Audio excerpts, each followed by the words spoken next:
Tzamalocha nafshi. What is thirst? What do you thirst for something? What's the difference between thirsting and hungering?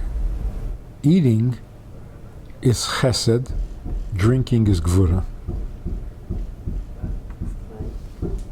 Yeah, what in the world does that mean?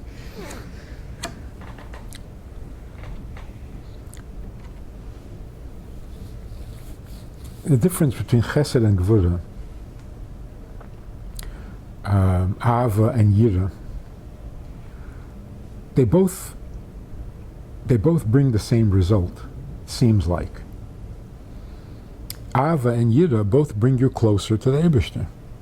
Avas Hashem, yiras Hashem. What's the difference?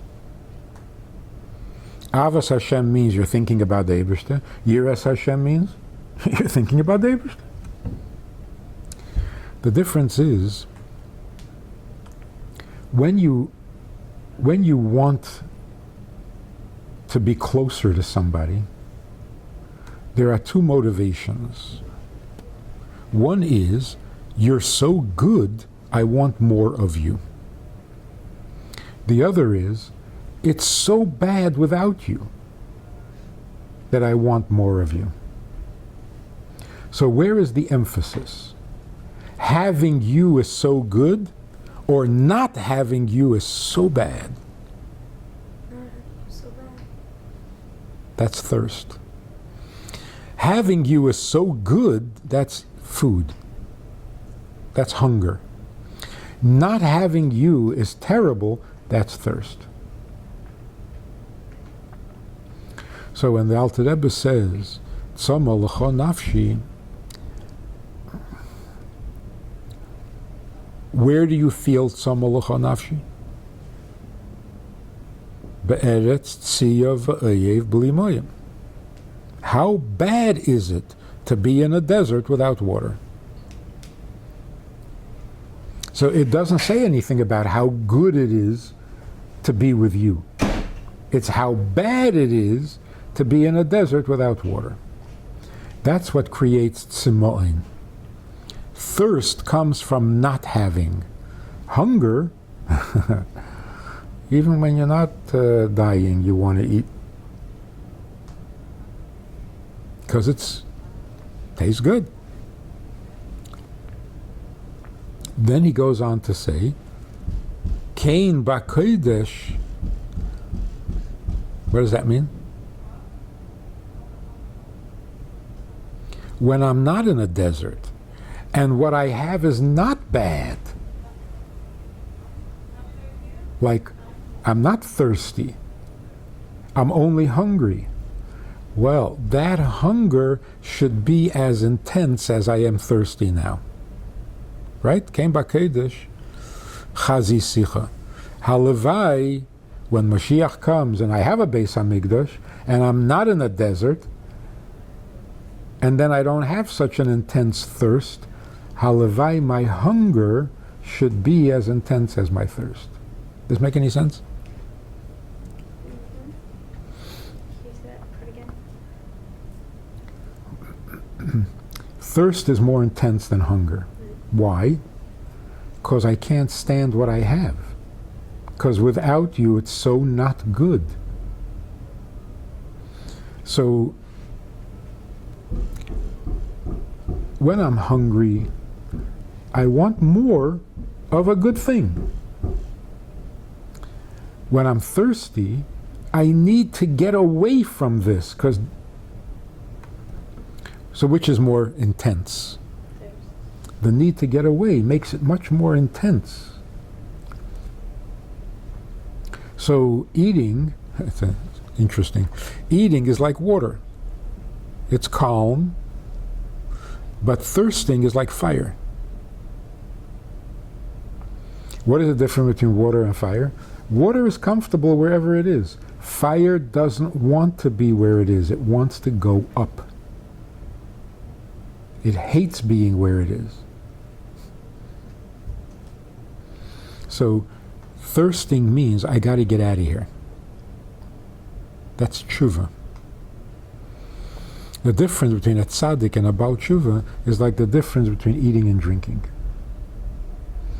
The tzaddik wants more. He knows how good it is. He wants more. He'll never have enough.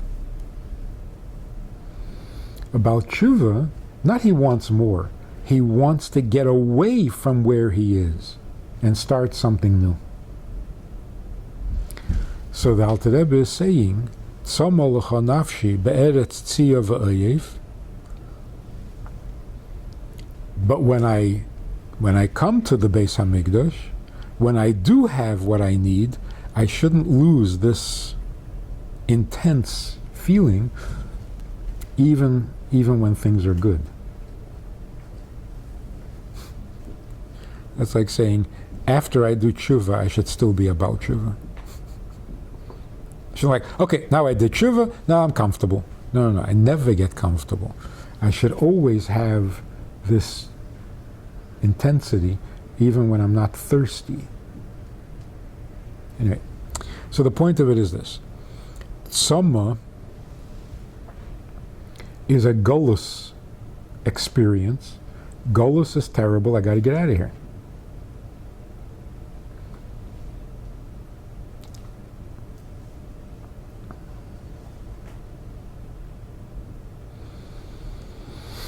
But for the Alter Rebbe,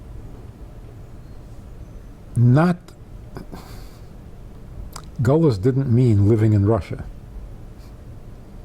or being in jail. Golus means if there's no dira b'tachtenim and the whole world is not godly, that's Golus.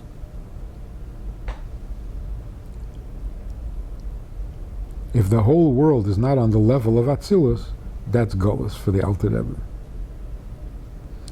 So the Alter Rebbe is saying, when the world goes up to the level where everything is on the level of Atzilus, I should not be happy, I should still be thirsty. To want like a person who's thirsty. That's just the idea of thirst.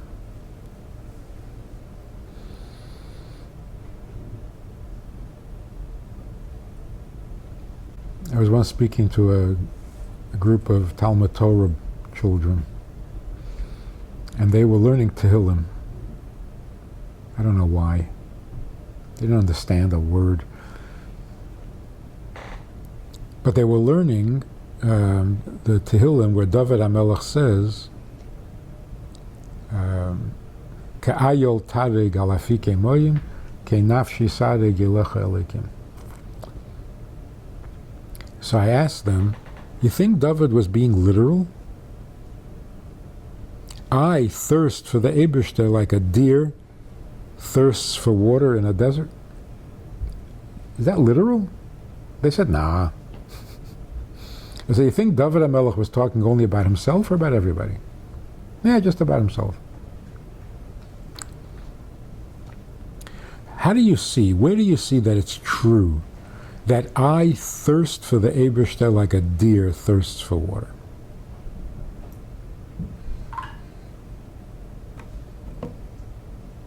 Is it true? Have you ever felt it?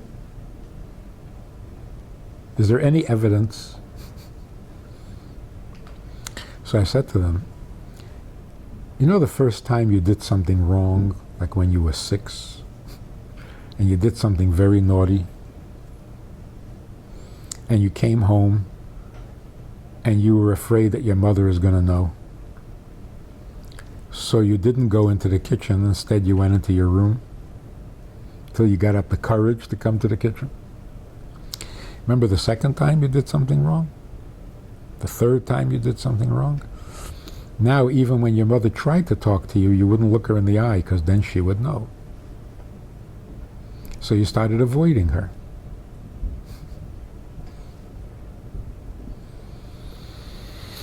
Eventually, you don't even realize it, but you haven't really spoken to your mother in a long time. And when she asks you something, you just answer with one word, or you mumble something, and you run away. Now your mother is worried about you because you're acting strange.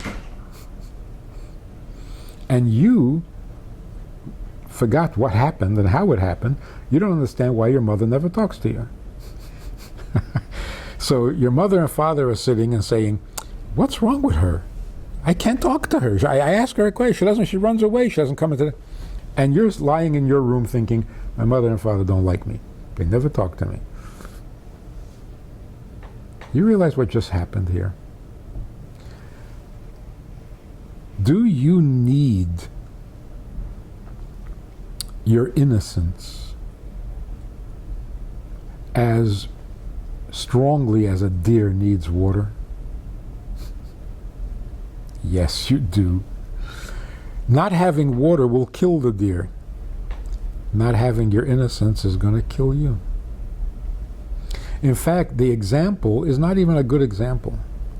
You need innocence much more than a deer needs water.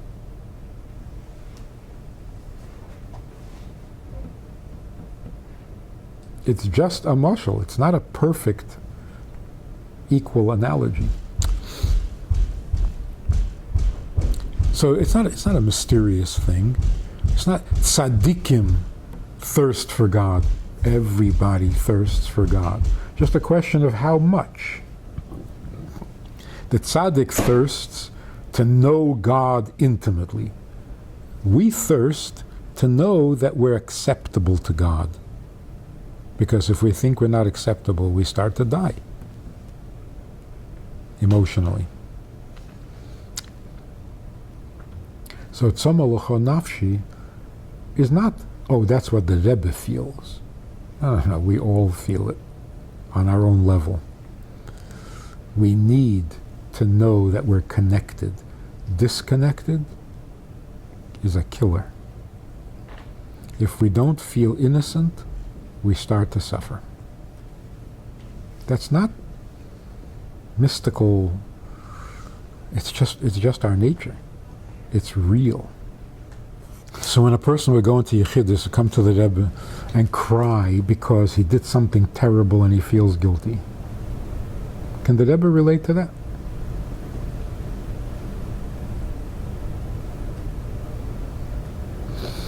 What does it mean, you did something terrible and you feel guilty? It means you feel disconnected. You feel disconnected because you did an Aveda. I feel disconnected because there's no Dira B'Tachton. So I can imagine how much it hurts you because I feel it also. We're not completely different. I cry because there's no Dira B'Tachtonim, and you're crying because there's no Dira B'Tachtonim. But in your case, it's your fault that there's no Dira B'Tachtonim. But the pain is the same. I don't want to be here. So when a person comes to the Rebbe and says, Rebbe, I don't want to be bad, I want to be good. The Rebbe says, I know, I don't want to be here either. And how is that, like, why is that such great mysterious nefesh of the Rebbe to bring himself down to that level if it's not like it's totally unrelatable? I mean, it is. Yes. So, you know, the thing that every Rebbe, in order to be able to answer a question in Yechidus, had to be able to find where he himself is guilty of the same thing. In every Yechidus? In every Yechidus. So a guy comes to the Rebbe and says, Rebbe, I sinned with a married woman. How does the Rebbe answer? How does the Rebbe relate to that?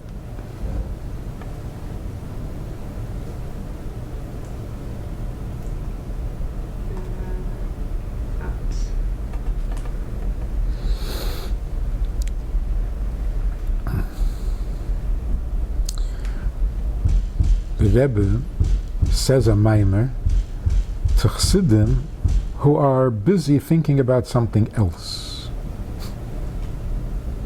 That's like being intimate with someone who doesn't belong to you. So the Rebbe said, yeah, I know. I once said a mimer and nobody was listening. I know what that feels like.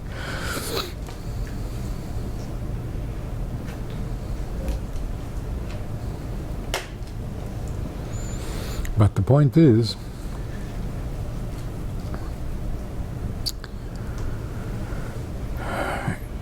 it's not a high spiritual, like unusual experience to thirst. We are thirsting. We are thirsting. That's why guilt makes us crazy. Because we can't be guilty. We can't stand it. It's like being in a desert without water. We got to get out of here. How do you get out of your guilt?